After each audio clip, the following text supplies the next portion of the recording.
If you notice that your hat has a dent or the brim needs to be straightened, use steam to reshape your hat. We use a garment steamer, but a boiling pot of water or a kettle works as well.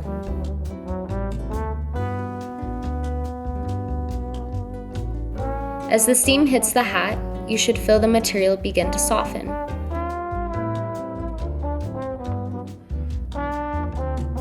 Use your hands to push out any dents or straighten the brim.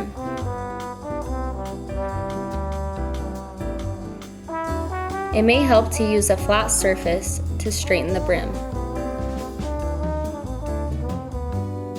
Let the hat cool completely to set the shape. For more information about hat sizing or to see our entire collection of hats, head over to gigipip.com.